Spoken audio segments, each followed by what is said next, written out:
A graciosa paz do Senhor Jesus estejam com vocês. Estamos aqui mais uma vez, numa quarta-feira, no nosso canal IBEC. Sou a pastora Cristina, congregamos ali na Igreja Batista Edificação em Cristo, Boca do Rio, Salvador, Bahia. Queira, por gentileza, abrir a sua Bíblia comigo aqui no Salmo 84, versículo 1 ao versículo 7. Este salmo, ele fala da peregrinação do povo que ia até Jerusalém adorar no templo. Eles saíam de Judá e iam adorar no templo. E, na verdade, existe na Bíblia uma coletânea de salmos que falam sobre essa peregrinação, que fica ali entre o Salmo 120 e o Salmo 134. Este salmo, ele nos faz parte dessa coletânea, mas é o mesmo assunto. Eu vou ler para vocês aqui e eu gostaria que vocês abrissem a sua Bíblia comigo. Salmo 84, versículo 1 ao 7. Como é agradável o lugar da sua habitação, Senhor dos exércitos. A minha alma anela e até desfalece pelos atos do Senhor. Meu coração e meu corpo cantam de alegria ao Deus vivo. Até o pardal achou um lar e a andorinha um ninho para si, para abrigar os seus filhotes, um lugar perto do seu altar. Ó Senhor dos exércitos, meu rei e meu Deus, como são felizes os que habitam em tua casa, louvam-te sem cessar. Como são felizes os que em ti encontram força, e os que são peregrinos de coração. Ao passarem pelo vale de Baca, fazem dele um lugar de fontes. As chuvas do outono também o enchem de cisterna. Prossegue o caminho de força em força, até que cada um se apresente a Deus em Sião. Deus, essa é a tua palavra poderosa. Ela não volta vazia, ela é eficaz. A tua palavra tem um endereço no coração daquele que te escuta. A tua palavra tem um motivo para o coração daquele que te escuta, para transformação, para bênção, para resposta, para santificação, para edificação, para salvação. Senhor, em nome de Jesus, todo impedimento para que o teu filho fique até o final, a tua filha, desta palavra, toda armadilha das trevas seja já destituída no nome poderoso do Senhor Jesus. E então, conforme eu falei, os cânticos dos peregrinos que iam até o templo em Jerusalém para ali louvarem, adorarem ao nosso Deus, os levitas faziam essa viagem e o povo. E eu quero te dizer o seguinte, esse peregrino aqui, que nos fala no Salmo 84, ele fala com esse amor, com essa paixão está ali nos atos do Senhor, e existe um motivo que eu vou te dizer o contexto. Senaqueribe havia cercado Judá, então eles não podiam sair para fazerem essa peregrinação que eles faziam 3 vezes ao ano para celebrar 3 festas, a Páscoa, o Pentecoste e a festa dos tabernáculos. E eles iam ali adorar o Deus, e era uma viagem comprida, exaustiva, com alguns percalços no meio do caminho. Mas eles amavam os peregrinos, porque eles ficavam cheios de expectativas de chegar ali na casa do Senhor para usufruir da presença de Deus. E eles não estavam podendo ir, como eu falei, por causa desse cerco ali em Judá. Bom, dito isso, vamos entender também o coração desse peregrino, Veja bem, a Bíblia diz que ele fala que como é agradável o lugar da sua habitação. Senhor dos exércitos. Quais exércitos? Do céu e da terra. Por isso que está no plural. É o soberano, o Senhor de todas as coisas. Ele fala que a alma dele anela, deseja. E eu vejo nele aqui, sabe, a ponto de desfalecer o tanto que ele deseja estar na presença de Deus. A gente vê aqui um homem, uma pessoa repleta de paixão, desejosa do Senhor, desejosa, com ardente coração de estar pertinho de Deus. Como isso é importante na vida cristã.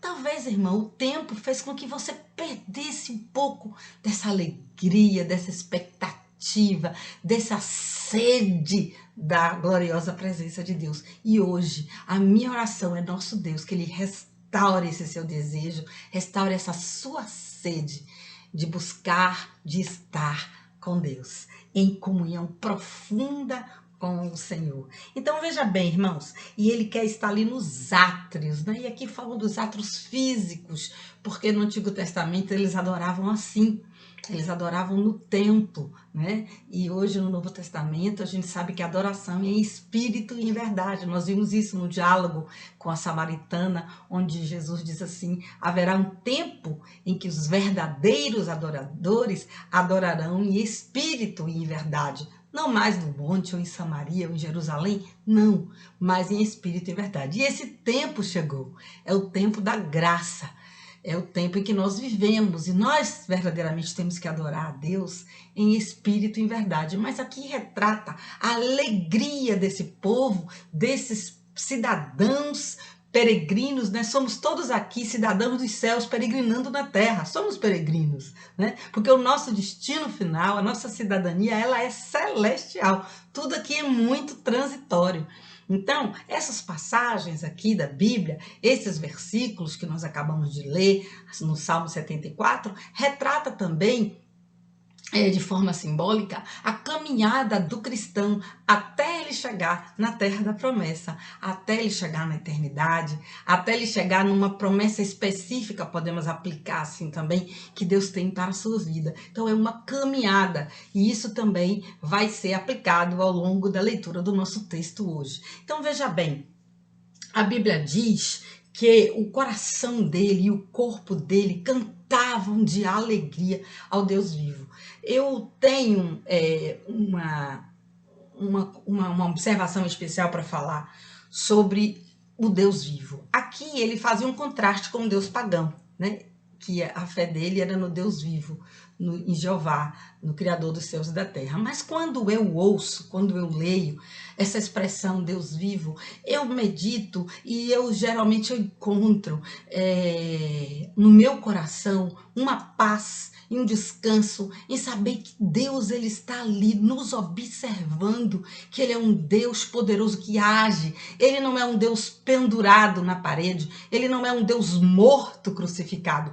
Jesus é um Deus vivo, o Senhor é vivo e ele nos vê e ele nos auxilia e ele sente os nossos sofrimentos nessa caminhada e nós estamos junto a ele e ele está o tempo todo nos observando, nos amparando. Então, quando eu vejo essa expressão Deus vivo, eu me sinto muito protegida, muito auxiliada por esse Deus que está todo o tempo tomando conta das nossas vidas, com cuidado das nossas casas, das nossas famílias. Ele não é um Deus crucificado, pendurado na parede, um Deus morto, não. Ele é um Deus que ressuscitou e ele está vivo, ele está entre nós, irmãos. Amém? E veja bem, e ele começa a falar, né, nessa nostalgia dele não estar ali podendo estar nos átrios, não estar no templo do Senhor. Ele fala que os pardais, eles tinham a liberdade, os pássaros, a andorinha, né, com aquele voo rápido característico dela, ela tinha essa liberdade de estar na casa do Senhor. Na verdade, aqui também uma metáfora, né? Porque assim como eles fazem os ninhos, porque o ninho dali do pardal, do passarinho, em verdade, é um lugar aconchegante, é o refúgio do pássaro, né? Onde ele fica abrigado. Então aqui o salmista está nos dando isso também. Nós temos no altar do Senhor, nós temos na casa de Deus, nós temos na presença de Deus um lugar de refúgio, um ninho. Eu achei essa expressão ninho muito interessante. Eu achei essa expressão ter o Senhor como o nosso ninho, algo muito, fala de lar, fala de intimidade, né? Fala de família, fala uma noção de pai, essa noção de aconchego, essa noção de vida. Então, assim como os pardais, eles encontram o seu ninho, nós encontramos na presença do Senhor esse aconchego. E ele fala como são felizes aqueles que habitam em sua casa. Porventura há quem diga que os pássaros entravam ali nos átrios, faziam os seus ninhos, mas eu considero que isso daqui é uma forma simbólica de se expressar mesmo, né? E que ele fala que como é bom habitar na casa do Senhor, como é bom louvar a Deus sem cessar. E ele continua, como são felizes os que em ti encontram força. E que é muito interessante, irmãos, porque verdadeiramente não há outra forma, não há origem de encontrarmos forças. Nós sabemos que o mundo nos desgasta, nós sabemos que as preocupações da vida naturalmente nos desgasta. Nós sabemos que até o nosso corpo físico, à medida que envelhece, nós nos sentimos desgastados, né? Exteriormente e interiormente, muitas vezes nós estamos também cansados, né? Ainda que, como Paulo diz, nós renovamos o nosso homem interior a cada manhã, e aqui é justamente isso que o salmista faz, que nós encontramos essa força em Deus, né? Essa força em Deus, a força para continuar, a força para permanecer, a força para estar no caminho, a força para estar na estrada. E essa força vem dele. E é na presença dele, quando o crente, quando aquele que ama verdadeiramente o Senhor Jesus, está buscando a sua presença, que é verdadeiramente fonte de delícias. E ele está buscando aquela presença, buscando estar em Deus, e ele é fortalecido. Veja bem, nós não somos fortes, nós somos fortalecidos. Nós somos fortalecidos em Deus. Quando o cristão se distancia dessa comunhão com Deus, ele fica sem buscar essa força, ele fica sem encontro com essa força, e ele vai enfraquecendo espiritualmente. Ele vai perdendo a sua energia espiritual, que o faz capaz de lidar com as situações mais adversas, perigosas, armadilhas, desgastes, tudo que este mundo pós-moderno pode nos trazer. E ele, quando ele tem a presença de Deus, quando ele consegue estar em comunhão profunda com Deus. Olha, irmão, eu estava ouvindo hoje, alguém falou essa semana, que ficou no meu coração a seguinte frase: às vezes o melhor não é ir muito longe, mas é ir mais profundo. Isso me tocou, porque eu acho que nós precisamos de mais profundidade no Senhor, o mergulho em Deus, na sua presença gloriosa. O mundo nos rouba, o mundo nos requer a todo instante, o mundo nos tira dessas mãos, desse ninho, dessa presença aconchegante, dessa proteção, né? Nos tira, e à medida que ele nos leva para outros encontros naturais e nos afasta dessa presença, nós aos poucos vamos diluindo as nossas forças, né? As nossas energias, elas vão se dissipando, se desvaindo, nós nos tornamos fracos e nos tornamos alvo muito fácil para o inimigo, porque nós ficamos vulneráveis, né? A nossa mente, ela fica vulnerável a qualquer pensamento, ao desânimo, à desistência, à murmuração, né?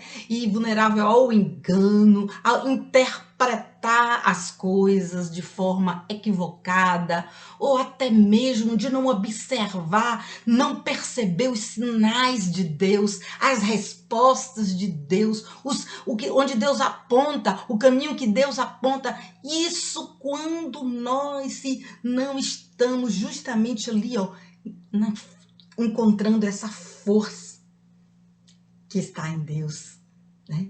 É assim que nós nos tornamos tão fracos. E é por isso que o peregrino, ele diz assim, como são felizes, né? Porque ao encontrar essa força, evita-se todo esse desastre que eu acabei de te falar, dessa dispersão de forças, dispersão de destino, de horizonte, de encontro, sabe? De vida, de caminho, de felicidade, de satisfação. satisfação. Então nós caímos no engodo de estarmos, na verdade, em busca, não mais naquele caminho de peregrinos, quando ele fala assim, ó, peregrinos de coração, né? Onde tem no coração os caminhos aplainados, talvez esteja assim na sua versão, significa que os caminhos de Deus estão traçados em nossos corações.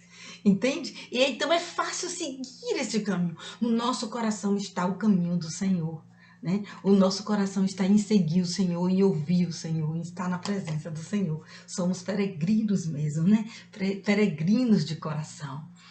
Precisamos demais. Então, mas é um momento, irmão, se nós verdadeiramente nos fortalecemos no Senhor, na força do seu poder, né? Que traz autoridade, que traz valentia, né? Que traz coragem de levantar a cada manhã e resistir a todo estímulo negativo, toda reação negativa, toda circunstância negativa, pesada, que vem ao nosso encontro, né? Justamente para remover a nossa força. Então, se nós estivermos instituídos dessa força através da presença de Deus, quando nós passamos, como ele diz aqui, ó, no versículo 6, eu quero ler para você, ó, ao passarem pelo vale de Baca.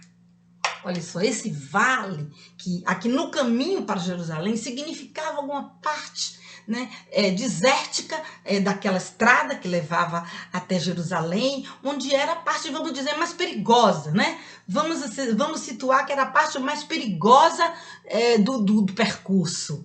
E ele fala desse vale de Baca. Geralmente a Bíblia, quando fala no vale, ela fala em situações de prova, em situações de deserto, em situações de dificuldade. E aqui está se falando de um vale de Beca, que significa lágrimas. Há também quem traduza, né, essa palavra do hebraico dizendo que ela significa árvore de bálsamo, né? Uma árvore de bálsamo. Então, eu acho interessante que ele fala assim, ó, ao passarem pelo vale de Baca, quer dizer, ao vocês, se a gente for agora colocar isso na nossa luta diária para alcançarmos o destino de Deus em nossas vidas, não só nos caminhos naturais, como até o caminho da eternidade, nós vamos ver que realmente nós vamos passar por vales, vamos passar por dificuldades, né? Vamos passar por situações difíceis. Sabemos disso. O dia mal chega, tá lá em Efésios, né? Que nós precisamos estar fortalecidos, porque quando o dia mal vem, a gente tem condições de enfrentá-lo. E ali no Vale de Baca, onde ele está indo para se encontrar em Jerusalém, que eles chamam aqui no verso de Sião, irmãos, ali o crente pode estar chorando, mas uma coisa no choro que me chama muito a atenção, né? Que ao mesmo tempo o choro que é a dor, né? O choro que é o sofrimento, o choro também, ele na presença de Deus, ele acaba nos fortalecendo, né? Parece um tanto quanto contraditório, mas é verdade sim, porque esse choro, há um consolo no choro quando nós estamos na presença de Deus. Há um consolo, há uma... Deixa eu dizer, o irmão, há uma força, e eu volto à força nesse choro que nos traz força. Porque nós estamos ali, ó, diante de Deus. Nós estamos chorando na presença, aos pés da cruz, derramando as nossas lágrimas, mas o Espírito Santo, que é consolador, né? Que estamos ali, na verdade, como templo do Espírito Santo, recebendo do Espírito Santo esse consolo. Então, à medida que você chora, você já sente o consolo, você já sente aquele bálsamo. É um choro que não é por mais que o problema seja um problema absurdo, mas quando você chora na presença de Deus, você sabe que Ele está ouvindo o teu choro, Ele está sentindo a sua dor, né? Você, quando está ali externando aquela sua dor a Deus, quando você está ali pranteando os seus problemas, que podem ser de qualquer ordem, são tantos problemas financeiros, familiares, são tantos os problemas, traições, desgosto, decepções, escassez, saúde. Gente, são tantos os problemas, são tantas aflições que nós encaramos nesse mundo. E quando a gente se encontra na presença de Deus, Ele vai chorar as nossas lágrimas, né? Nós estamos naquele momento no Vale de Baca, no Vale de Baca, chorando, chorando. E aí, ó, a Bíblia diz que essas pessoas, quando passam no Vale de Baca, elas fazem dele um lugar de fonte. É justamente por isso, está ali na presença de Deus, e muitas vezes o adorador consegue expressar tanto amor a Deus nesses momentos tão difíceis, ele consegue expressar a Deus a sua dor sem deixar de adorá-lo, de amá-lo, de reconhecê-lo como Senhor, como Deus, como Pai, sem deixar de receber, permitindo que essa vida dele chegue até o seu interior, fortalecendo vocês até as suas entranhas, coisas que humanamente falando você não conseguiria, palestra motivacional não conseguiria, coach não conseguiria, ninguém. Isso só é a presença de Deus. Ela pode trazer esse consolo ali no choro, na dor, no sofrimento e vai transformar em fontes, em mananciais. E é interessante que quando nós retratamos agora a viagem do peregrino saindo para louvar, engrandecer o nome do Senhor ali nos atos, no templo de Jerusalém, a gente percebe que também eles louvavam naquele lugar, né? Isso me lembra também ali quando Paulo estava louvando a Deus com Silas e que os alicerces da prisão tremeram e aquele louvor ele provocou um estremecimento naquele lugar. Então, ainda que você não veja, né? Ainda que você não perceba, quando você está louvando, principalmente quando você está ali no Vale de Baca, eu quero te dizer que há um estremecimento no reino do Espírito. Deus, ele de alguma forma, ele está fazendo algo pela sua vida, que mesmo que você não perceba, mesmo que você não veja, isso vai se manifestar no momento correto, vai se manifestar na hora certa. E você vai ali, ó, cultivando a sua dependência de Deus. Chegou a um nível que você percebe que só Ele mesmo pode entender as suas questões, só Ele mesmo pode entender a profundidade da sua dor. Né? E nesse mergulho que você dá na presença de Deus, Ele te sustenta de uma forma tal e que você começa a criar este laço de intimidade com Deus a partir desses momentos em que você esteve no Vale de Baca. É ali que você começa e ele te responde, te respalda e você vai criando uma confiança e seu coração vai cada vez mais anelando, desejando mais essa presença de Deus, né? Anda na minha presença e ser perfeito. A palavra nos ensina isso. Ela está constantemente. Aqueles peregrinos, eles andavam por um tempo físico, mas nós podemos andar constantemente na presença de Deus. É muito reconfortante saber que nós temos essa proteção, nós temos essa confiança em Deus que nos faz brilhar e exceder a toda guerra, exceder a todo entendimento humano permanecendo na paz. Isso é muito tremendo, muito tremendo. E ele vai falando também, e que eu acho duas situações muito interessantes. Porque ele fala assim, ó, as chuvas de outono também enchem a cisterna, né, os poços. Então, há, assim, duas conotações. Uma primeira que diz que eles, os próprios peregrinos, transformavam aquele vale de lágrimas em fontes, em mananciais. Então, há uma atitude do homem diante da adversidade. E há uma outra parte que as chuvas vinham de outono, e essas chuvas de outono enchiam os poços de água. Veja bem, e deixa eu até voltar aqui para falar rapidinho sobre essa chuva de outono, que essa chuva de outono indicava que a festa aqui, no caso, que eles estavam se dirigindo, era a festa dos tabernáculos, que se dava em outono.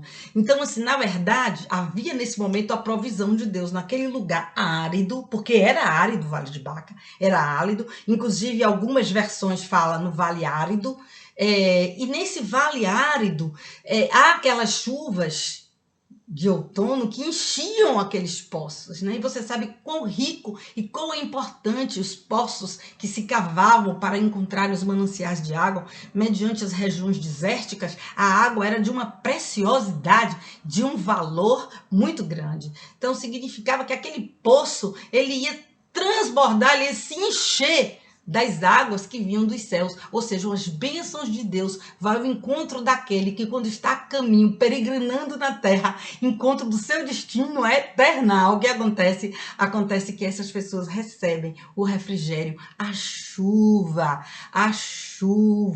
né? Simbolizando as bênçãos de Deus, enchendo aqueles poços. Eu vi uma certa vez, falando sobre este versículo aqui do Vale de Baca, alguém comentando que na verdade eram os próprios peregrinos que faziam aqueles poços,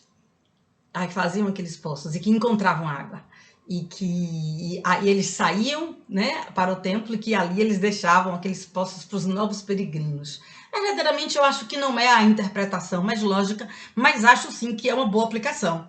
Porque realmente, quando nós peregrinamos, muitas vezes no nosso vale de lágrimas, né, na nossa dor, e quando nós conseguimos entrar nos mananciais, e nós conseguimos receber de Deus tudo aquilo que Ele tem para nós, e quando as fontes começam a se renovar nas nossas vidas, e mais interessante ainda, né, quando nós cavamos esses poços para ir mais fundo, para aprendermos mais, para entendermos mais, para vivermos em conformidade à vontade de Deus, para que nós venhamos a sair desse deserto, né? Dessa aridez, disso tudo, e nós passamos adiante essa prova, a gente deixa sim. A gente deixa para uma outra geração, a gente deixa para a descendência, a gente deixa para o irmão, a gente deixa para alguém ali os poços, as águas, a gente deixa assim, os referenciais para aqueles que passarão ainda por Baca, aí que estão peregrinando e que vêm atrás de nós, né? Onde nós vamos adiante. Preste bem atenção, irmãos. Essas pessoas, a Bíblia diz que elas prosseguem o caminho de força em forma. Aqui está se falando de até chegar a Jerusalém, e sabia-se que era um caminho muito cansativo e muito longo e difícil, né? Conforme eu falei, com muitos percalços, mas que eles iam renovando as forças e as expectativas de chegar nos átrios do Senhor, as expectativas de chegar no templo, de adorá-lo, de estar na presença dele, era tão grande que eles iam se fortalecendo no Senhor dia após dia. Mas eu tenho uma particular atenção e apreço por essa expressão de força em força. Aliás, como tem também de glória em glória, né? Ou como a gente tem de degrau em degrau até chegar a ser o homem perfeito em Cristo. Isso fala muito de processo, né? Isso fala muito do dia a dia. É um gerúndio, né? Um verbo que está em ação. Então, veja bem, de força e força, me dá essa sensação de movimento, né? Buscando gerúndio, né? Andando, caminhando, e está em ação, em movimento, em busca de. E aí, de força em força, fala de uma força para o dia seguinte, né?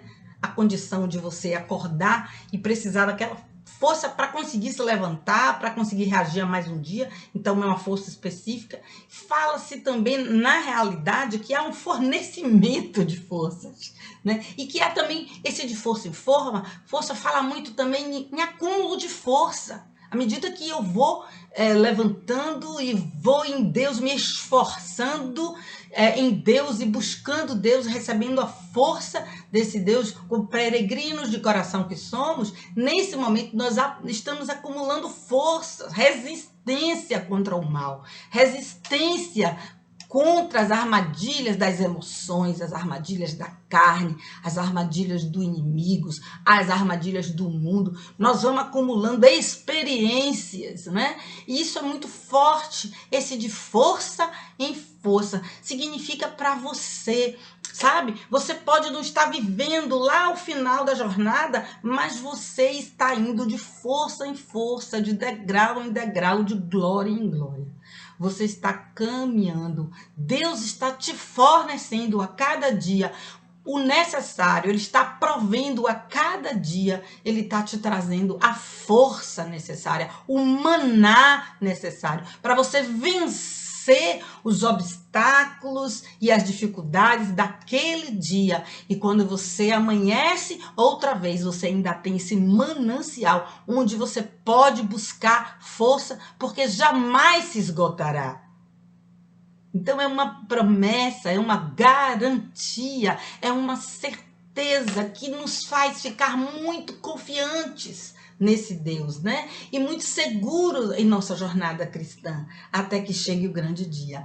E veja bem, ele continua aqui, ó, prosseguem o seu caminho de força em força, né? Eu acho prosseguir uma palavra muito forte. A despeito de qualquer coisa, você tem que fazer com você essa aliança. Eu vou prosseguir, né? Eu vou prosseguir, eu não vou parar, eu não vou olhar para trás, né? A ordem é para marchar. A ordem para marchar. Então, nós temos que avançar. Nós temos uma irmã na igreja que ela ama ficar dizendo isso, ordem para marchar. E a gente entende que a ordem é para ter força, para ter coragem, para ir adiante, né? Para avançar. Então, queridos, é isso, prosseguir. Oséias fala que nós temos que prosseguir em conhecer a Deus. É muito lindo isso, né? Seguindo e prosseguindo em conhecer a Deus. Então, a gente vai seguindo o nosso caminho, passando pelo vale de Baca, do choro das lágrimas, encontrando o bálsamo, né? Encontrando o consolo, forças para resistir, forças para continuar, prosseguir até chegarmos no nosso alvo, até chegarmos aonde o Senhor planejou que chegássemos, e tenha certeza que é o melhor lugar para a sua vida. Não só nas questões aqui da terra, materiais, naturais de sua vida, como ainda no destino eterno com o Senhor. Amém? Porque todos nós vamos para a eternidade, mas a situação é com quem você vai passar a eternidade? Com Deus? É preciso ter essa consciência da necessidade de sermos peregrinos até chegarmos ali onde Deus quer. Amém? Então, irmãos, ele fala assim, até que cada um se apresente a Deus em Sião. Então, aqui nós sabemos que eles vão se apresentar a Deus no templo, né, em Jerusalém, ali em Sião. Cada um deles que está peregrinando naquela estrada, mas a gente fala também que chegará o dia final, em que nós estaremos nos apresentando a Deus com as nossas obras, estaremos ali não para sermos julgados, porque o cristão, ele quando chegar na eternidade, ele não vai ser julgado, porque ele já está salvo em Cristo, mas Deus vai pesar as suas obras, né, para saber se ele vai ir para o pódio, se ele vai receber galardão. Assim você vai ser. Deus vai pesar as suas obras, Deus vai pesar as motivações do seu coração, sua vida, e você vai ter então o retorno do Senhor a respeito do galardão, da recompensa que Ele tem para a sua vida. Mas, verdadeiramente, nós, quando conhecemos Jesus e desenvolvemos a nossa salvação em Cristo e perseguimos e perseveramos nessa salvação, quando chegar aquele momento, né, em que você for se encontrar com o seu Senhor nas bodas celestiais, você vai estar salvo. E você vai entrar no gozo do seu Senhor. E você vai estar ali naquele banquete vestido com as vestimentas corretas. Você vai entrar sim. Então, não há que se falar em julgamento, mas há em que se falar em subir ao pódio. Nesse dia, nós subiremos ao pódio. Esta é a minha fé. Então, todo o trabalho que você tem vivido, toda a dor que você tem passado, que às vezes é impossível você conseguir transmitir para alguém o que você está sentindo, às vezes é impossível você passar para alguém a angústia que nesses tempos você tem vivido, as lágrimas que você tem derramado, os seus medos, os seus receios, as suas dificuldades, tantas coisas que ocorrem na sua vida, mas você sabe que em Cristo você encontra a força necessária que está sempre à sua disposição, dia após dia, te fornecendo a possibilidade de vencer, a possibilidade de avançar, a possibilidade de continuar, a possibilidade de, em Cristo, usufruindo da presença dele, né? Em adoração, em gozo, porque na presença do Senhor há delícias constantemente. É essa delícia que o cristão, ele sempre precisa vivenciar,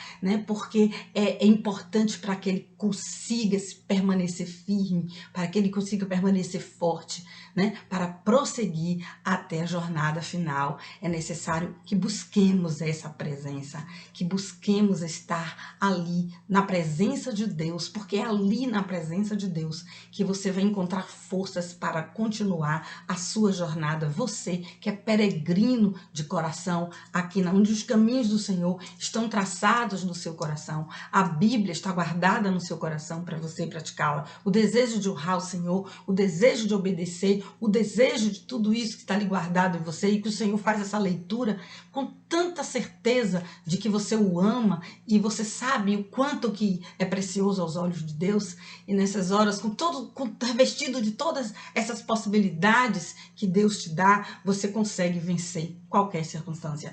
Eu não sei a sua que você tem enfrentado, mas por mais que você ache que ela é impossível de ser vencida, ou até mesmo ainda que você perceba a possibilidade de vencê-la, mas você se encontra tão fraco que você diz que não aguenta mais, eu quero te dizer que amanhã você vai amanhecer forte, porque de força em força o Senhor vai restaurando a sua vida, vai restaurando a energia do seu coração, o Senhor vai te colocando de pé, o Senhor vai te dando a palavra certa para falar no momento certo, o Senhor vai te dando a estratégia certa para você executar no tempo certo, o Senhor vai te dar os recursos certos que você precisa para empreender nessa sua jornada, o Senhor vai te dar o que você necessita e muito mais abundantemente além.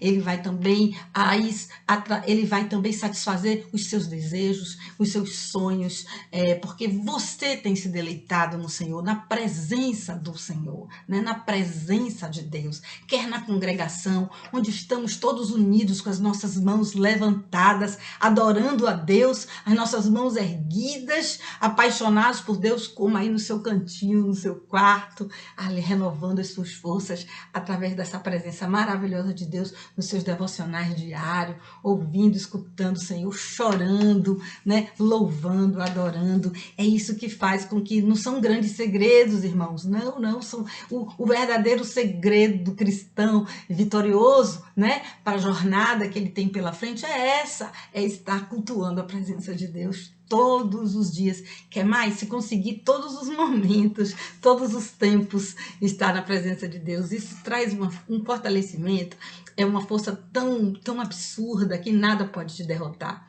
E Deus fala com você hoje como ele falou ali com Josué: ninguém há de te resistir, ninguém há de te resistir, porque eu sou contigo, né? E eu vou destruir todas as dificuldades, todos os percalços, tudo aquilo que quer impedir a sua chegada ao ponto final que eu predeterminei para a sua vida, que está comigo a eternidade toda, né? E antes disso, aqui na terra, você verá os benefícios do Senhor, os seus queridos serão convertidos, glória a Deus por isso. Você vai ter a provisão de Deus em todas as áreas de sua vida, porque o Senhor nos ama, né? Ele nos ama, é como filho, né? Como filho, essa paternidade, você não pode abrir mão, essa paternidade, a herança em Cristo, ela te dá força para continuar, né? Essa paternidade, ela restaura a sua identidade, né? Quando você se sente amado, quando você se sente filho, nesse momento as rejeições caem por terra, os medos são derribados e você então de força em força se levanta para chegar até o destino, para chegar até o final, onde Deus tem uma promessa para a sua vida. Te amo de todo o meu coração, que essa palavra venha verdadeiramente fazer uma obra preciosa no seu coraçãozinho. Fica aqui o meu beijo, o meu carinho, estamos sempre ali, como sempre na Jorge Amado, na Boca do Rio. Se quiser nos fazer uma visita, estamos retornando sexta-feira, nas quartas-feiras, ao domingo estamos ali às 17 horas, estaremos também nas quartas-feiras e estaremos também a cada dia retornando nossas atividades presenciais. No sábado agora nós vamos estar com os nossos jovens, né? Os jovens vão estar retornando com o Diflem, juntos ali perseguindo o desejo concreto de trazer as almas para Jesus. Vamos se unir a todos esses projetos de expansão de reino na casa do Senhor. Amo vocês, o Senhor te abençoe, o Senhor te guarde, Ele faça resplandecer a preciosa, a gloriosa paz da presença dEle na sua vida, hoje e sempre. Amo vocês.